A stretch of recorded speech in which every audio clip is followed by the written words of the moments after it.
what I want to focus on is demystifying what you can do with the Plek, because I've gotten the impression through the years that most people think you're kind of tied to a standard that someone else has imagined for you, which is simply not true. When we train new users, what we do give them a direction, we do give them certain standards, because you can now see and do things which you only had the imagination to do at first, but now you can actually accomplish it. And we don't want to encourage you to do some really wacky stuff with your brand new machine, which your customers will then receive the work of and not satisfied. So we give you training wheels and you start with that. But then as you build experience, you really can do anything on a Plek machine. And the greatest thing is the eyes you have. So I'm going to walk you through the screen you're going to be in the most, which is this one. This is the virtual fret dress. And we have one box per string that has been scanned. And we can see two different colors. So the green is what you are trying to achieve. The green would be your toolpath. And orange is what is reality. It's what's in the machine. This is the first fret. This is the 12th fret. This is the fret height. When it is green, it's final height after processing. When it's orange, it is also final height after processing, but because it's orange, it means you haven't actually machined that fret. And red means you should be paying attention, because if you do this, some bad things could happen, so you better be sure. This is an example of scanning a guitar and making sure you can or cannot dress it. Because it does happen that you get a guitar in that is simply not dressable.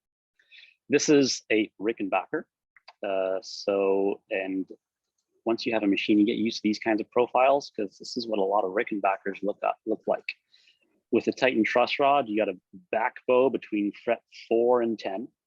You've got a ridiculous ski jump, and you have frets that measure almost nothing. So if I take that away, see, this is the original fret height as they are. We got 33 thousandths at the first fret. We have 27 thousandths height at the last fret on the high E.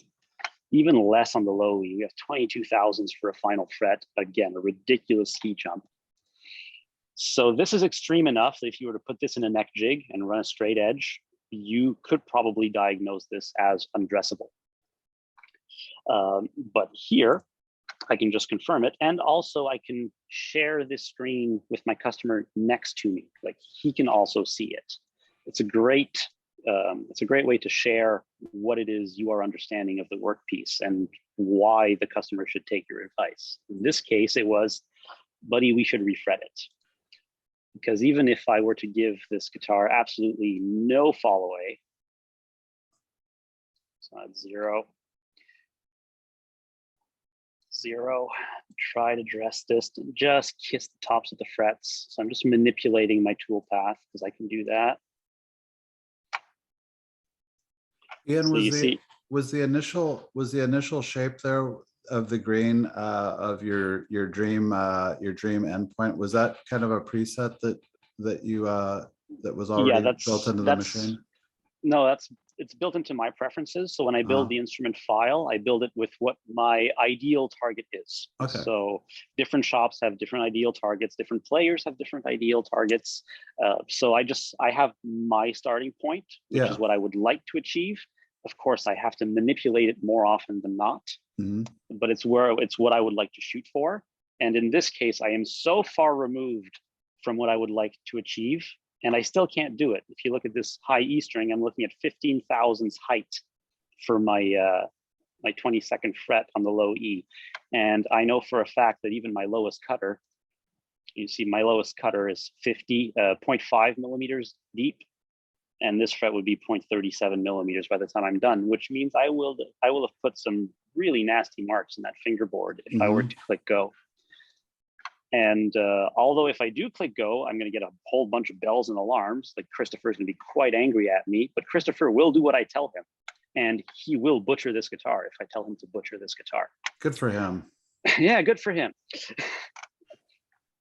So this is an example of a guitar that's not dressable and that I ended up refretting.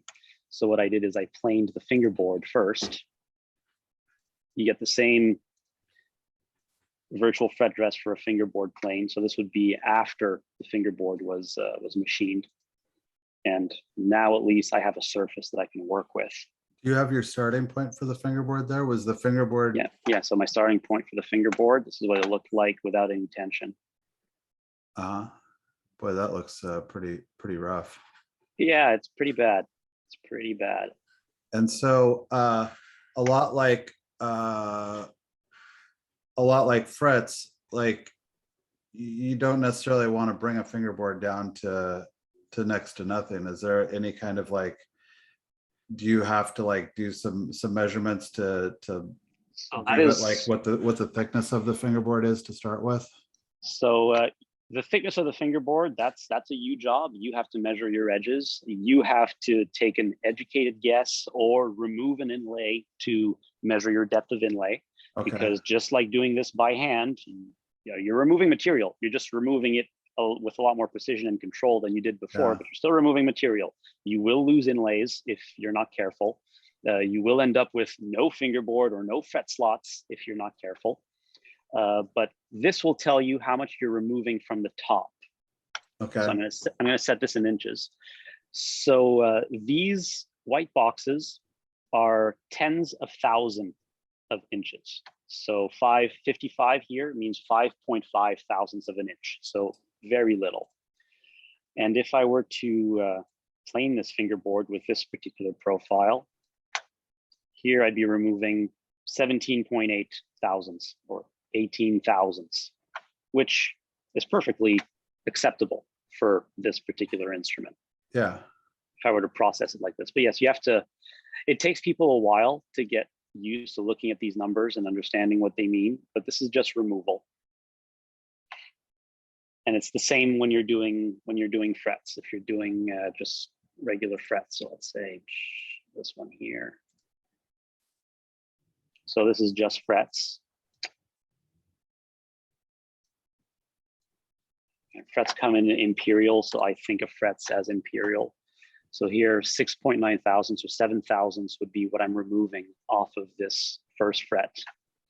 Oh, here's actually a really fun thing to discuss. This is a shape that I see very, very often, this kind of Nike type swoosh towards the first fret. This happens when you are doing a lot of fret removal manually and you don't remove the nut and you don't carry your tool past the first fret, or you're not able to be as aggressive over the first few frets. And I see this all the time on guitars that have been dressed manually. A nice deep dish from frets 4 to maybe 7, and then everything gets straight again.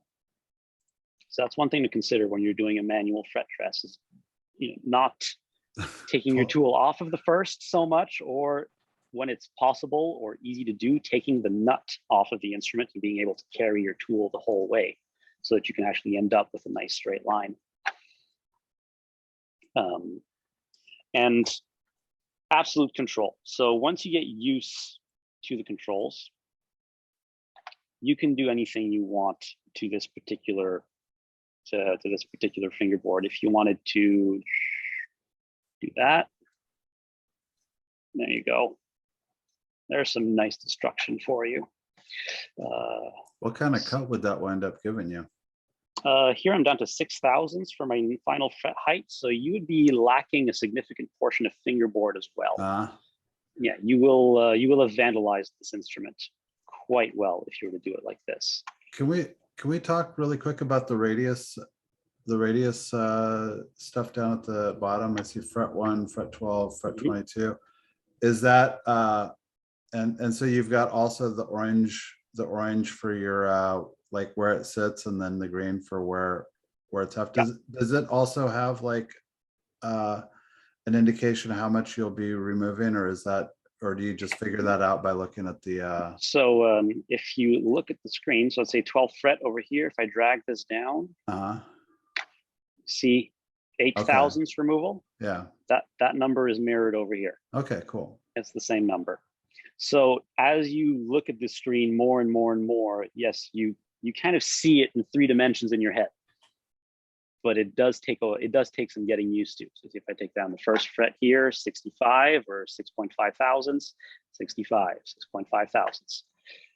So I'll use these numbers a lot when I'm doing a fingerboard playing, and I want to make sure that if I am correcting a twist, that I'm taking the right amount off one side or the other, or if I want to avoid creating a twist, that I'm not creating one. Ian, are all of these numbers being done under string tension or not?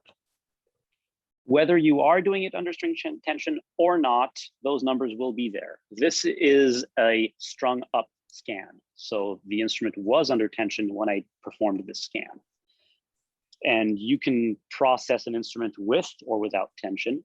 I would advise that you do with, because you will start, well, it's just that's the whole point of the system, is doing it with, so that you have your perfect result when you're strung back up.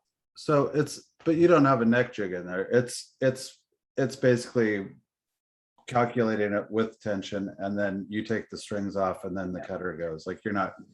Yeah. So once you take the string tension off, you strap the guitar into the cradle, and there are several securing techniques. And just like a CNC machine, jigging and fixturing is paramount, because the axis of here will hold 2 10,000ths all day long. It really gives no shits. It will hold 2 10,000ths. But if your workpiece is loose, so if your neck is not secured properly, if your frets are not secured properly, you will not achieve the result that you desire.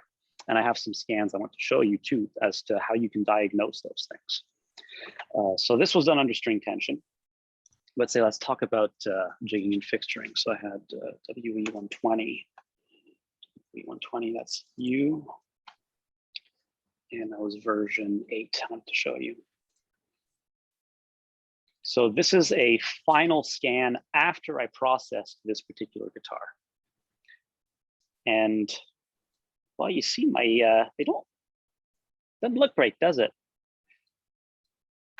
I mean, we're talking about 2.3, 2.5, 3 thousandths, but it's not what I'm looking for, is it? It's not perfect.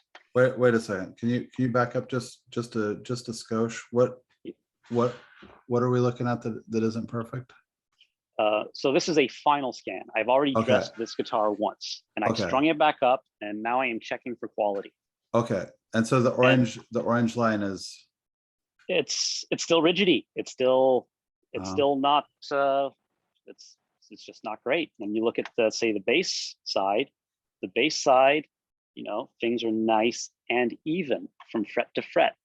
When you go up and down from tension, it's normal and expected for the neck to spring a little, and you'll see a slight variation in the profile. But from fret to fret, like on this E string, you can see that from fret to fret, we're good. But on the high E, we're not. It's gross. My 3 thousandths over here. And the reason being is that I assumed, and we all know what assume does, makes an ass out of you and me. I assumed that the frets were properly seated on this instrument. I ran a feeler gauge under them before, see if they fit. I have 2 thousandths feeler gauge, did not fit. But no, I'm not happy with this end result. So what I did is I put the instrument back on the bench. I glued in all the frets, and then I reprocessed the instrument with the frets glued in. And now my lines line up. So you have QC and problem solving built into this as well. Like something has to give there. Your line didn't match up, and so the natural thing that you're going to look at is the seating of the fret, correct? Yeah, exactly.